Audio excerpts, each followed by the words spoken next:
Bayangin lo lagi ada di puncak euforia, kerja keras nabung, masukin duit ke kripto, tiap hari ngecek chart, dan tiba-tiba harga token yang lo beli naik gila-gilaan.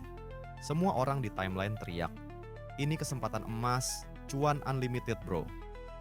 Lo pun mulai percaya hype itu. Tapi cuman beberapa minggu kemudian, boom!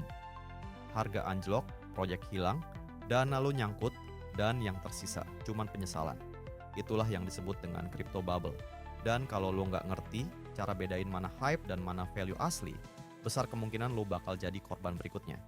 Nah, di video ini gue bakal bedah tuntas apa itu crypto bubble, kenapa bisa terbentuk, contoh nyata kayak ICO 2017 dan NFT/DeFi 2021, gimana cara spot bubble sebelum meledak, dan yang paling penting, gimana caranya lo melindungi investasi lo biar nggak kejebak euforia pasar. Jadi stay tune, karena ini bisa jadi salah satu video paling penting buat nyelamatin uang lo di bull run berikutnya. Jadi sebenarnya apa itu crypto bubble? Gini, gampangnya bayangin sebuah balon yang terus ditiup. Awalnya kecil, makin lama makin besar, semua orang kagum, bilang keren banget. Tapi semakin besar, balon itu makin rapuh. Sedikit tusukan aja, langsung pecah. Nah, crypto bubble persis kayak gitu. Harga aset kripto naik nggak wajar karena dorongan hype, spekulasi, dan FOMO, bukan karena fundamental yang kuat. Orang tuh nggak peduli apakah produknya beneran jalan atau enggak, asal rame, asal katanya bisa bikin kaya, harga pun terbang. Dan yang lebih serem, semakin tinggi balon itu melambung, semakin keras juga jatuhnya begitu meledak.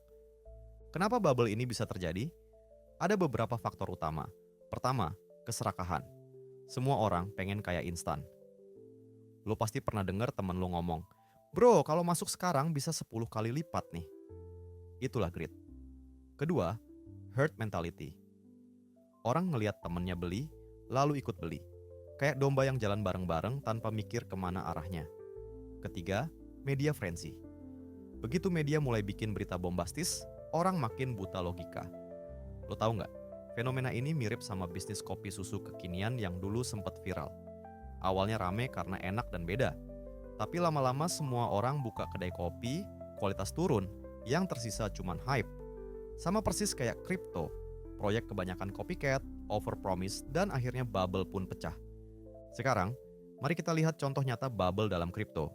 Tahun 2017, ada ICO boom. Semua orang bikin token sendiri dengan janji manis, katanya bakal merevolusi dunia. Investor berbondong-bondong masuk karena takut ketinggalan. Hasilnya, banyak yang scam, banyak proyek nggak jalan, dan akhirnya market crash besar-besaran. Lalu tahun 2021, hype pindah ke NFT dan DeFi. Lo pasti inget kan? Ada orang jual JPEG monyet jutaan dolar, ada token DeFi yang terbang ribuan persen dalam semalam. Semua orang ngerasa jadi jenius. Tapi, apa yang terjadi setelahnya? Harga jatuh, pasar ambruk, dan banyak orang kejebak di puncak. Ini pelajaran penting. Kalau lo nggak bisa baca tanda-tanda bubble, lo gampang jadi korban hype berikutnya. Sekarang, pertanyaannya, gimana cara tahu kalau bubble lagi terbentuk? Ada beberapa tanda. Pertama, harga naik terlalu cepat tanpa alasan jelas. Lo buka chart, tiap hari hijau tanpa news besar, itu red flag. Kedua, project overpromise tapi nggak ada produk nyata. Ketiga, muncul banyak copycat project yang cuma duplikat tren. Keempat, media dan influencer ngomporin terus, bilang, ini kesempatan sekali seumur hidup. Dan terakhir, kalau tiba-tiba semua orang awam ngomongin kripto, tukang ojek, ibu rumah tangga, bahkan supir taksi kasih rekomendasi koin random, itu tanda bubble udah makin deket. Karena sejarah nunjukin, begitu semua orang ngerasa ekspor mendadak, biasanya market udah di ujung puncak. Terus, gimana cara lo melindungi diri dari bubble ini?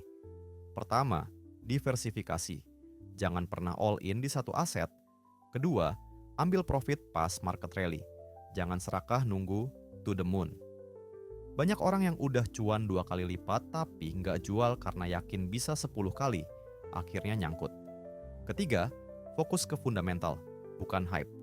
Tanyakan, apakah proyek ini beneran punya utility nyata atau cuman janji manis? Keempat, gunakan tools real time untuk mantau data. Jangan cuman ngandelin rumor. Lo bisa pakai Binance Price Tracking untuk lihat pergerakan abnormal. Kelima, Stay alert dengan update dari platform yang trusted kayak Binance Square, biar lo nggak gampang ketipu noise di sosial media. Intinya gini, jangan gampang terbawa arus. Di kripto, hype bisa jadi jebakan paling mematikan. Jadi, kalau lo pengen survive, lo harus punya strategi, disiplin, dan pikiran yang lebih dingin dibanding mayoritas orang di luar sana. Kalau enggak, market bakal jadi guru paling kejam yang bikin lo bayar dengan uang sendiri. Nah, kalau lo pengen survive dan nggak jadi korban bubble, jangan cuman ikutin hype. Pakai data, pakai logika, invest with brain. Gue saranin lo cek langsung chart real time di Binance, linknya ada di bawah. Dengan begitu lo bisa tahu kapan market sehat, kapan udah mulai aneh. Jangan sampai uang hasil kerja keras lo hilang gara-gara ikut-ikutan tren tanpa mikir. Dan kalau lo ngerasa video ini bermanfaat, klik like biar makin banyak orang yang sadar. Komen di bawah pengalaman lo pas kejebak hype, biar kita semua belajar bareng. Dan tentu aja subscribe biar lo nggak ketinggalan konten next level kayak gini. Ingat, kripto itu bisa bikin lo kaya raya atau bikin lo miskin dalam semalam. Bedanya ada di mindset sama cara lo ngelihat market. Jadi tanyain ke diri lo sekarang.